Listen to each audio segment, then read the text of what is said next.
14절 15절 말씀입니다. 무리를 다시 불러 이르시되 너희는 다 내 말을 듣고 깨달으라. 무엇이든지 밖에서 사람에게로 들어가는 것은 능히 사람을 더럽게 하지 못하되. 21절 말씀입니다.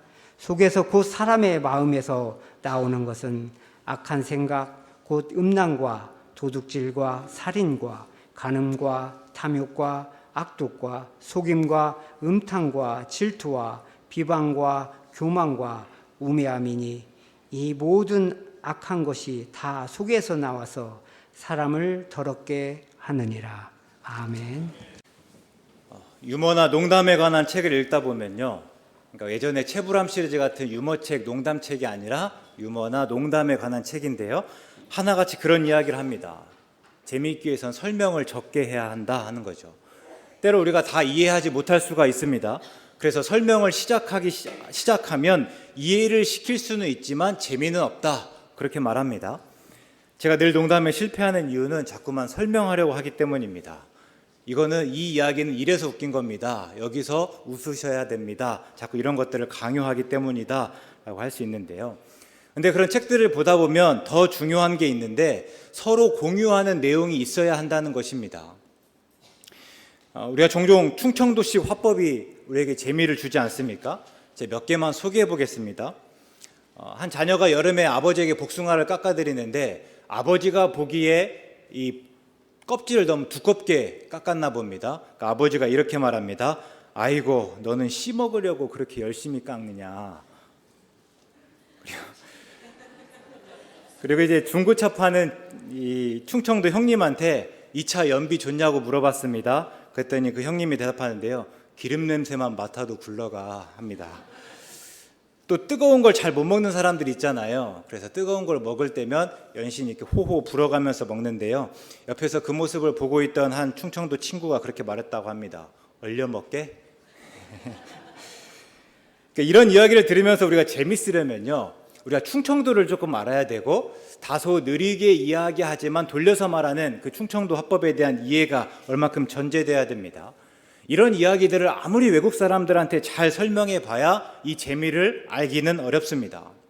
마찬가지로 우리가 종종 성경을 읽으면서 어려운 까닭은 서로 공유하고 있는 내용이 거의 없다시피 하기 때문입니다. 우리 오늘 본문은 예수님께서 유대인, 특별히 그 중에서 바리새인과 서기관과의 논쟁입니다. 그래서 우리가 본문을 잘 이해하기 위해서는 유대 문화와 역사, 그리고 관습, 전통, 또 바리새인과 서기관이 어떤 사람인지를 알아야 됩니다. 그래서 성경을 조금 진지하게 읽고 싶다면 그런 배경에 대해서도 관심을 가져야 된다 하는 거죠.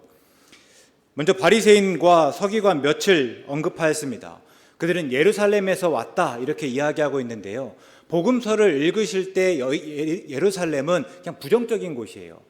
예수님께서 갈릴리에서 사역하시지만 결국엔 예루살렘에 가서 죽으시는 곳이고 또 예루살렘에서 종교 지도자들에게 죽임을 당하기 때문입니다. 예수님이 갈릴리에서 하나님 나라 운동을 열심히 펼치시는데 예루살렘의 종교 지도자들은 예수님을 감시할 사람들을 보냅니다.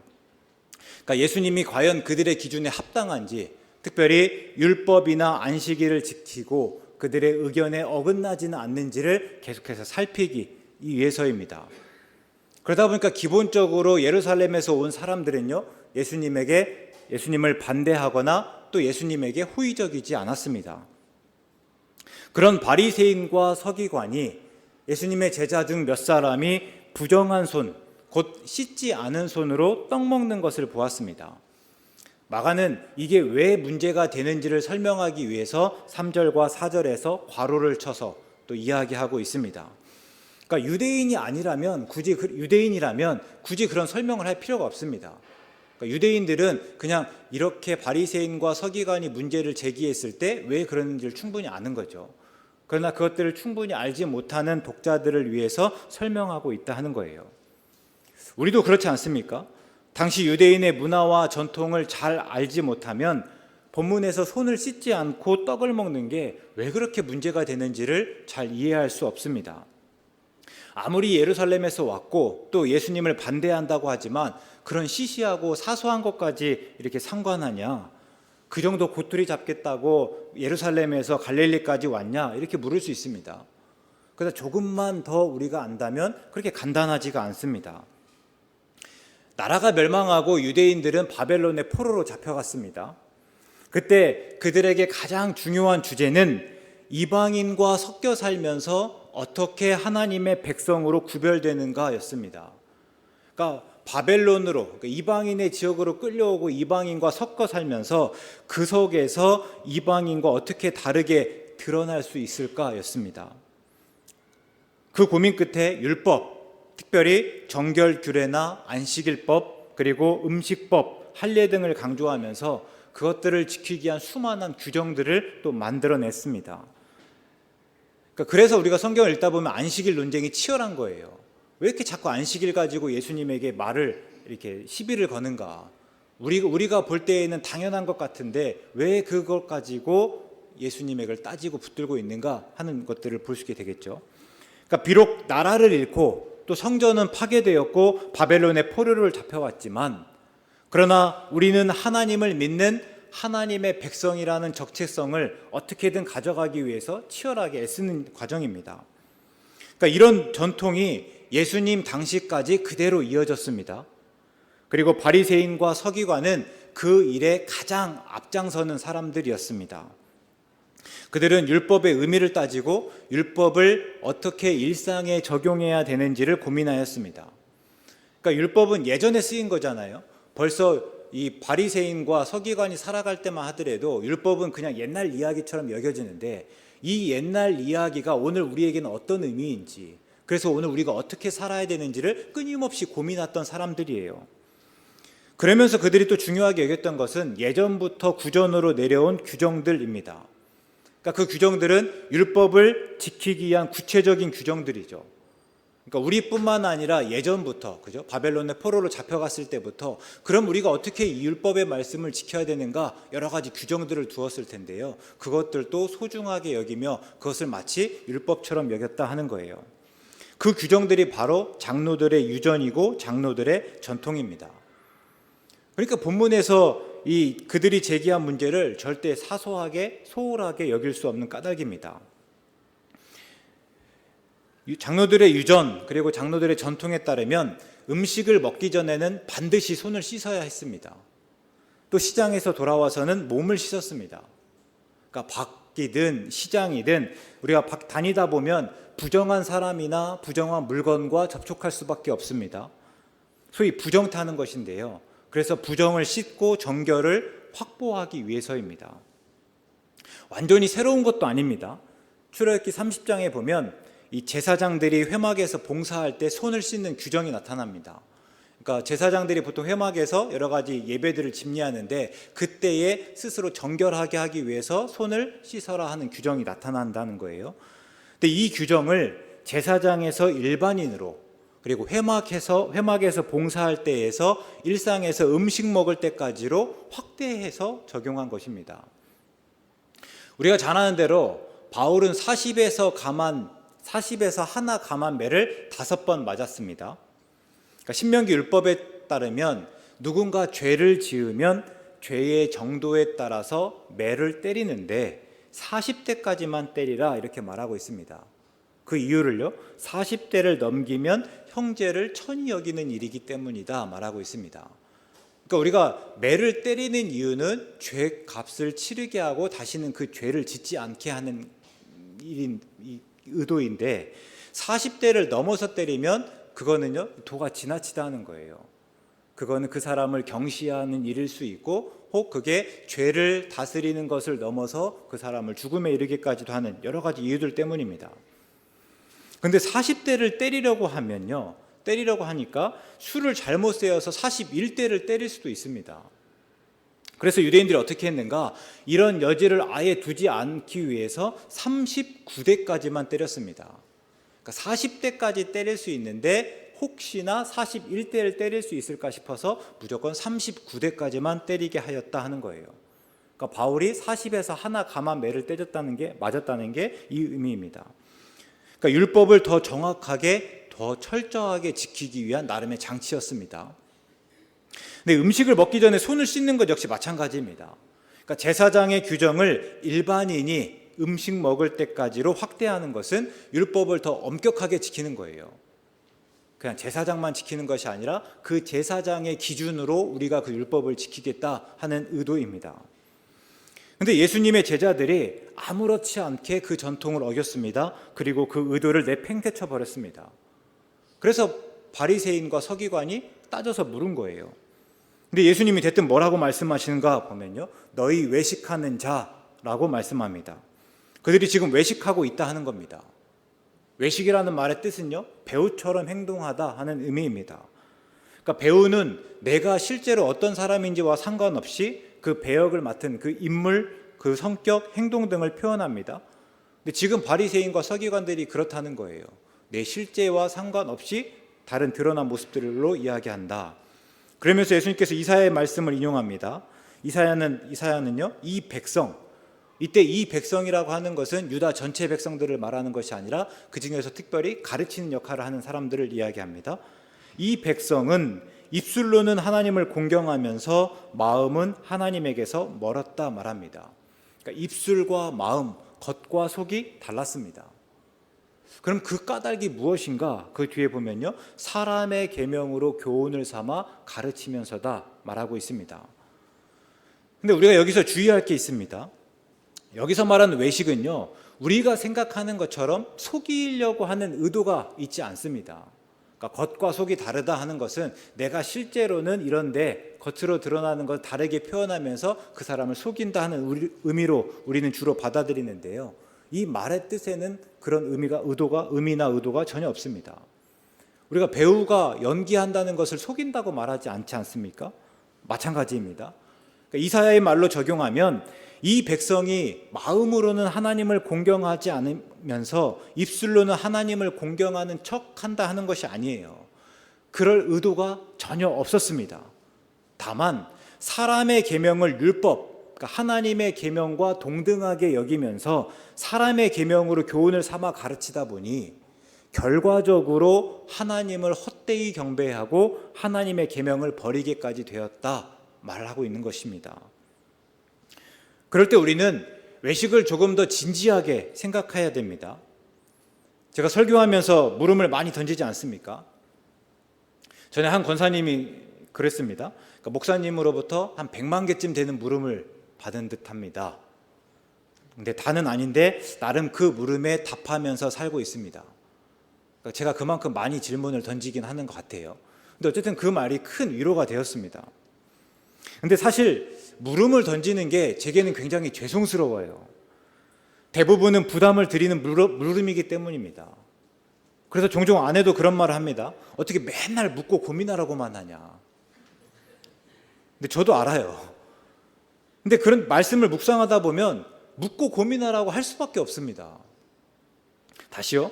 이사야 때 이 백성, 그러니까 가르치는 역할을 했던 사람들, 그리고 바리새인과 서기관이 외식을 행하려고 행한 것이 아닙니다. 내가 속은 이런데 말만 번지르르 잘 해봐야겠지, 이렇게 생각한 것이 아니에요. 누구보다도 하나님을 공경하는 마음으로 가르쳤습니다. 바리새인과 서기관이 왜 장로들의 전통을 중요하게 여겼는가?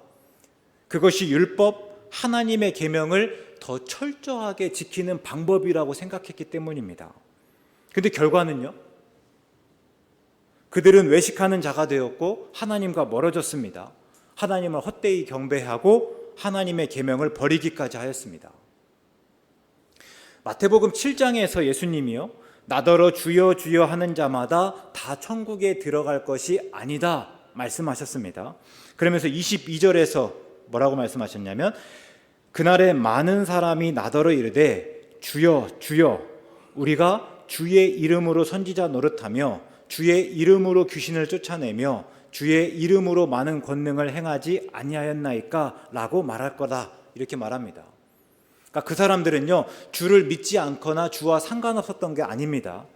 다 주를 알았던 사람들, 주를 주로 고백했던 사람들, 그래서 주여 주여 했던 사람들입니다. 더 나아가서 주의 이름으로 많은 일들을 행하였습니다. 그러니까 누구보다도 주의 일을 하는 데서 열정을 가졌던 사람들, 열심히 했던 사람들이에요. 그런데 엉뚱한 결과가 나왔습니다. 23절에 보면요, 내가 너희를 도무지 알지 못하니 불법을 행하는 자들아 내게서 떠나가라 말씀하셨습니다. 예수님께서 왜 이렇게 말씀하셨는가? 불법을 행하여서입니다. 이때 불법을 행하였다는 것은 하나님의 뜻이 아니라 내 뜻대로 행하였다 하는 말입니다. 근데 다시 말씀드리지만 그들이 그것이 불법인 줄 알고 불법을 행한 것이 아니에요. 그러니까 의도적으로 불법을 행한 것이 아닙니다. 불법을 행하려고 한 것이 아니에요. 합법인 줄 알았는데 불법이었습니다. 하나님의 뜻인 줄 믿었는데 그것이 내 뜻이었습니다. 그래서 열정을 가지면 가질수록, 열심히 하면 할수록 그들은 더 불법을 행하는 꼴이 되었고, 그러면 그럴수록 하나님과 더 멀어졌습니다. 그리고 급기야 하나님이 도무지 알지 못한다 말씀하시는 그 지경에까지 이르렀습니다. 이게 얼마나 안타깝습니까? 본문은 아니지만 우리가 본문을 띄엄띄엄 읽었잖아요. 본문과 본문 사이에서 예수님은 하나님의 계명을 버리고 사람의 전통을 지키는 구체적인 예를 드셨는데요. 그게 고르반이라고 하는 거예요. 근데 한번 나중에 읽어보시고 마지막에 이렇게 말씀하셨습니다. 13절인데요. 이 같은 일을 많이 행하느니라. 그러니까 이 같은 일은 얼마든지 많다 하는 거예요. 너희가 다 지금 하나님의 뜻을 이야기하는 것 같지만, 하나님의 계명을 지키는 듯 하지만 사실은 사람의 전통을 지키면서, 사람의 계명을 지키면서 너희가 하나님의 계명을 버리는 일이 여전히 많다 하는 말입니다. 우리가 마태복음 7장의 말씀으로 다시 이야기해 보면요, 주여 주여 하면서 주의 이름으로 선지자 노릇하고 주의 이름으로 귀신을 쫓아내고 주의 이름으로 많은 권능을 행하지만 정작 하나님 앞에 섰을 때는 내가 너희를 도무지 알지 못한다, 불법을 행한 자야 떠나가라, 이런 말을 들을 사람이 많다는 의미이기도 합니다. 오늘 우리라고 다르지 않습니다. 합법인 줄 알고 불법을 행하고 우리의 열정과 열심이 불법을 조장하는 꼴로부터 자유롭지 못합니다. 그러니까 선한 의도가 선한 결과를 보장하지 않습니다. 우리의 의도가 선하다고 해서 그 결과가 선하라는 보장이 없다 하는 거예요. 그래서 우리는 끊임없이 물어야 합니다. 오늘 내게 하나님은 누구인가? 그 하나님이 성경에 나타난 오랜 역사를 통해서 우리에게 보여주시고 알려주신 그 하나님이 맞는가? 아니면 내가 바라고 내가 기대하는 하나님인가? 우리가 그 하나님을 믿는가? 아니면 하나님은 이런 분일 거라고 여기는 내 생각, 내 확신을 믿는가? 오늘 우리는 하나님의 뜻대로 살고 있는가? 또 오늘 우리가 하나님의 뜻이라고 믿고 행하는 모든 일이 과연 하나님의 뜻 맞는가? 우리는 날카롭게 질문하고 그때그때마다 바르게 답할 수 있어야 된다 하는 거예요. 제가 휴가 때 숙소를 예약하는데 환불이 안 된다고 합니다. 그러니까 어떤 이유로든 그날 가지 못하면 제가 돈을 다 날릴 수밖에 없어요. 제 1, 2만 원이면 얼마든지 그러려니 하겠지만 꽤 큰 돈이다 보니까 선뜻 결정을 하지 못하였습니다. 며칠 동안 계속해서 따져봤어요. 과연 그날 갈 수 있을까? 목회력이나 또 교회 상황들을 다시 한번 따져보았습니다. 또 혹시 태풍이 오지는 않는지 뉴스를 들어보기도 하였습니다. 우리가 하나님의 심판을 받는 일이 이와 같습니다. 환불이 안 돼요. 우리가 하나님 앞에 갔는데 그때 우리에게 외식하였다 하고 내가 너희를 도무지 알지 못한다, 불법을 행하는 자들아 내게서 떠나가라 말씀하시면 정말 끝이에요. 그러니 그 전까지는요 계속 묻고 따질 수밖에 없는 거예요. 물론 저도 늘 갈등합니다. 우리 성도님들 한 주간 삶을 가만히 들어봐 보면 얼마나 어렵고 힘듭니까? 그래서 주일만큼이라도 괜찮습니다. 대단합니다. 잘하고 있습니다. 그렇게 위로하고 격려하고 싶습니다. 복만 이야기하고 싶어요. 하나님께서 반드시 복 주실 것입니다. 걱정하고 근심하지 마시세요. 그러니까 다 해결해 주실 거예요. 이런 말씀만 드리고 싶어요. 그런데 의도를 가지고 본문을 묵상하고 설교할 수는 없지 않습니까? 하나님의 계명을 말하고 묵상하면서 하나님이 주시는 마음을 전해야지 내가 하고 싶은 말, 또 우리 성도님들이 들어서 좋을 말들만 할 수는 없잖아요. 그래서 이해해 주시기 바랍니다. 근데 이거 하나는 분명해요. 우리에게 진정한 위로와 격려는, 그러니까 우리에게 진짜 복은 참 하나님을 아는 일입니다. 그리고 그 참 하나님을 예배하는 일입니다. 또 제가 기도할 때는 달라요. 제가 가끔 그럴 때가 있는데요. 우리의 믿음이나 신앙은 우리에게 바람을 이루는 것이 아닙니다. 하나님의 바람을 알고 그 바람을 이루는 것입니다 라고 설교했는데, 정작 헌금 기도할 때는요, 우리의 바람을 말하고 그것들을 구합니다. 하나님, 이런 바람들 꼭 이루어 주십시오, 이렇게 기도해요. 그렇게 생각해 본 적 없으십니까? 저만 찔리는 건가요? 우리 성도님 다 순수하셔서 참 좋습니다. 근데 저는 그때마다 종종 고민하면서 또 제가 이렇게 갈등하는데요, 또 그때마다 제가 하는 생각은 뭐냐면요, 마땅히 그래야 된다예요. 왜냐? 제가 목사이고 그게 목사의 일이기 때문입니다. 목사가 항상 하나님의 복을 선포하지는 않지만 그때조차 목사는 성도님들에게 하나님께서 복 주시기를 끊임없이 구해야 됩니다. 이게 모세를 통해서 분명히 드러나잖아요. 모세는 하나님이 화낼 때 그 화를 그대로 백성들에게 다 쏟아냈던 사람입니다. 하나님께서 화낼 때에 누구보다도 그 하나님께서 받았던 돌판마저도 백성들을 향해서 던져버렸던, 그리고 그들에게 화를 선포했던 사람이에요. 근데 모세가 어떻습니까? 뒤돌아서서는요, 하나님께 계속해서 백성들을 위해서 간구합니다. 하나님, 백성들이 잘못했지만 그렇다고 해서 그들을 다 그대로 치시면 안 됩니다. 그들 용서해 주셔야 돼요. 하나님께서 참으셔야 돼요. 그것이 하나님께도 좋습니다. 계속해서 끊임없이 그들을 위해서 간구했던 사람이 모세입니다.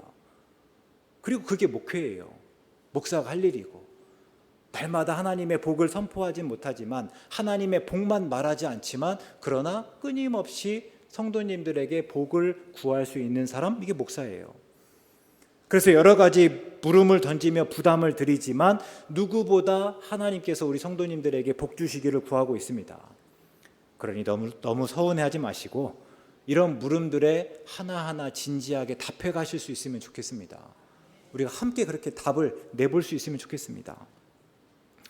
바리새인과 서기관은 장로들의 전통을 따지면서 하나님의 계명을 버리는 지경에까지 이르렀습니다.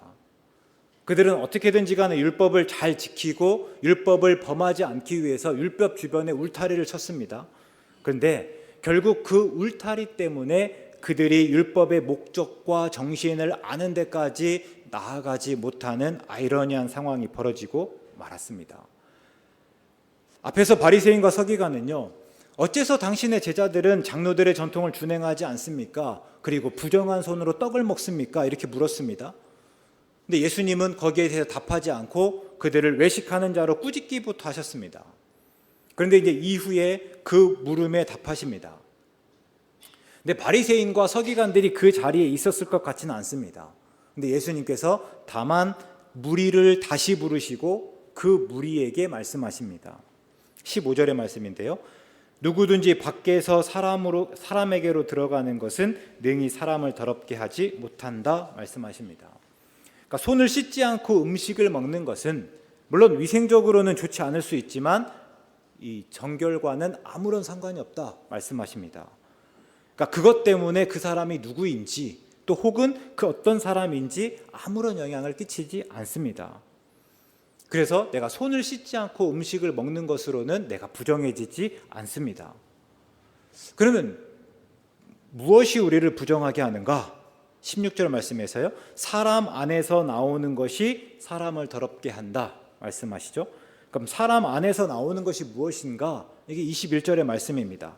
사람의 마음에서 나오는 것으로 악한 생각, 곧 음란과 도둑질과 살인과 간음과 탐욕과 악독과 속임과 음탕과 질투와 비방과 교만과 우매함입니다.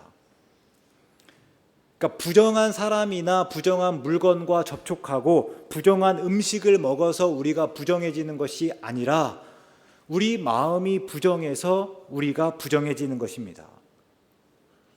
결국 본문에서 예수님의 말씀이 우리에게 주는 도전은 무엇인가? 보면요, 정말 정결하고자 한다면 관습과 전통에 얽매여서 외적인 것에만 집중하지 말고 마음을 살피고 마음을 지키라 하는 것입니다. 악한 생각으로부터 나오는 우리의 말과 행동이 우리를 더럽게 하니 그 악한 생각을 제하라는 거예요. 그러면 어떻게 그럴 수 있습니까? 분명히 오늘 말씀까지는요, 그 악한 생각 때문에 우리가 악해지는 거예요. 우리가 부정해지는 거예요. 그러면 우리가 당장 물으면, 그러면 그 악한 생각을 어떻게 제할 수 있을까? 어떻게인가? 이런 물음은 궁극적으로 예수님을 바라보게 합니다. 우리는 오직 예수님의 죽음을 통해서만 정결할 수 있기 때문입니다. 정결하려면 마음을 살피고 마음을 지키고 또 악한 생각을 제해야 되는데 과연 우리가 그럴 수 있습니까? 죄인인 우리가 스스로 그 죄를 없앨 수 있냐 하는 거예요. 바울이 해보다 결국 내뱉은 말이 뭐예요? 오호라 나는 곤고한 사람이로다 입니다. 그러니까 나는 비참한 사람이에요. 어떻게든 간에 내가 그 죄의 문제를 해결해 보고 싶었는데 그 죄의 굴레로부터 끊고 싶었는데 내가 안 되는 거예요. 그래서 나는 비참한 사람이로다. 그래서 우리 죄를 대신해서 십자가에 달려 죽으신 예수님의 죽음이 우리에게는 복음인 거예요. 왜 복음인가? 우리가 얼마든지 할 수 있는 일을 예수님이 대신해 주어서가 복음이 아니라 우리가 절대 할 수 없는 일을 예수님이 대신해 주어서입니다. 우리는 오직 예수님을 통해서만 정결할 수 있습니다. 그런데 한편 분명 우리는 할 수 없습니다. 그러나 예수님을 믿을 때 주어지는 성령을 통해서는 또 가능합니다. 갈라디아서 5장에서 바울의 표현을 말하면 본문에서 말한 악한 생각, 곧 음란과 도둑질과 살인과 간음과 탐욕과 악독과 속임과 음탕과 질투와 비방과 교만과 우매함을 뭐라고 이야기합니까? 육체의 소욕이라고 합니다. 근데 그것들이 성령을 거스르고 성령은 또 육체를 거스른다 말하고 있습니다. 그래서 우리는 성령으로 살고 성령으로 행하면서 육체의 소욕을 이겨야 됩니다. 그러니까 우리가 육체의 소욕들, 그런 악한 생각들을 직접 대항하는 것이 아니라 우리 안에 성령이 살게 하심으로 성령이 그것들을 거스르게 한다 하는 거예요. 본문에서 예수님이 말씀하신 마음이 중요하고 마음이 정결해야 된다는 것은 이제 더 이상 예수님만의 고유한 가르침은 아닙니다. 보편적인 진리예요. 그래서 인문학에서도 상담학에서도 종교학에서도 철학에서도 다 이런 이야기를 하고 있습니다. 문제는 그 과정이에요. 우리가 그것들과 그런 학문들과 다른 것은 우리는 우리만의 힘과 노력으로 그럴 수 있다고 하지 않습니다. 그러면요, 예수님을 믿음으로고 성령과 함께하면서 성령을 의지하여 성령을 맺어감으로입니다. 우리는 이 과정으로 분명히 차별화할 수 있어야 돼요. 그러니까 목표는 같습니다. 똑같이 마음을 들여다보고 마음이 정결하게 가져가야 되는데요. 그러나 우리만의 힘과 노력이 아니라 다시요, 예수님을 믿음으로 성령과 함께하면서 성령을 의지하여 성령의 열매를 맺음으로입니다. 우리가 이렇게 차별화되지 않으면 우리의 믿음은 우리의 믿음은 신념이지 신앙일 수가 없어요. 그리고 성경은요, 그냥 도덕책에 불과합니다. 이런 사람이 되라는 말일 뿐이죠. 사는 게 바쁘고 빡빡한 줄 압니다. 그런데 분명하게 도전합니다. 그 속에서 성경을 읽고 묵상하시면서 오늘 내 믿음과 내가 나아가는 방향을 끊임없이 따질 수 있기 바랍니다. 하나님 앞에서 이렇게 알지 못한다 들었던 사람들요, 누구보다도 주를 주로 알았고 주를 위한 열심과 열정이 있었던 사람들입니다. 그런데 왜 그렇게 됐습니까? 방향이 틀려서입니다. 나는 하나님의 뜻인 줄 알았는데 그것이 결국에는 내 뜻이어서 그렇습니다. 나는 이렇게 하나님을 위한다 생각했는데 그것이 결국에는 나를 위한 일이었기 때문입니다. 우리는 끊임없이 말씀을 읽고 묵상하면서 오늘 내가 믿는 하나님, 그 하나님이 누구이고 내가 그 하나님을 제대로 믿고 있는지, 내가 과연 하나님의 뜻을 따르고 있는지, 하나님의 일을 하고 있는지 분명히 따질 수 있어야 됩니다. 또 믿음의 주요 또 온전하게 하시는 이인 예수님을 더욱더 바라보실 수 있기 바랍니다. 성령을 의지하며 성령과 함께 살아가고 성령의 열매인 사랑과 희락과 화평과 오래 참음과 자비와 양성과 충성과 온유와 절제를 가져가실 수 있기 바랍니다. 우리는 내 힘과 내 능력으로 악한 생각들을 거절하고 밀어내는 것이 아니라 성령으로 살면서 성령이 악한 생각을 거스르게 하고 그 자리를 성령의 열매로 채워감으로써 이룰 수 있기 때문이에요. 그러니까 내가 내 안에 들여다보고 내 악한 생각들을 내가 다 금지해내가는 것이 아니라, 내가 다 밀어내는 것이 아니라 그 자리에 성령의 열매로 채워가는 거예요. 그럴 때 성령의 열매에 밀려서 그 악한 생각들이 거절되는 거죠. 물론 굉장히 낯설고 어려운 일입니다. 예수님을 믿는 것도, 우리가 성령을 의지해서 살아가는 것도 실은 굉장히 어려워요. 그러나 해보시기 바랍니다. 왜냐? 그것이 성경에서 우리에게 요구하는 일이기 때문입니다. 그것이 하나님께서 우리에게 원하시는 일이기 때문이에요. 근데 감사한 거는요, 하나님은 그 결과가 아니라 그 과정을 통해서 우리를 인정하고 받아들여 주신다 하는 거예요. 우리가 이 악한 생각 모든 것들을 다 완전하게 완벽하게 드러내야만, 그것들을 없애야만 하나님께서 우리를 인정해 주시는 것이 아니라, 우리가 예수 그리스도를 믿고 성령으로 따라 살아가는 그 과정, 그 악한 생각들을 밀어낸 그 과정으로 하나님 우리를 인정하시고 받아들여 주신다 하는 거예요. 우리가 그 과정을 충실히 살아가실 수 있길 바랍니다. 그 과정을 따라서 오늘 또 예수 그리스도를 고백하며 성령을 따라 살기로 애써가는 우리 모든 전주 세안교회 성도님 되시기를 주의 이름으로 축원합니다. 하나님, 우리가 믿음 안에 있는가 우리 자신을 시험하고 우리 자신을 확증해 나가겠습니다. 언제나 우리의 시선을 하나님께 두고 하나님의 말씀으로 우리의 믿음과 신앙을, 우리의 삶의 태도를 비추어 가겠습니다. 하나님을 의지하는 하나님의 자녀가 되겠습니다. 우리와 함께 하시며 우리를 도와주시옵소서. 예수님의 이름으로 기도드립니다. 아멘.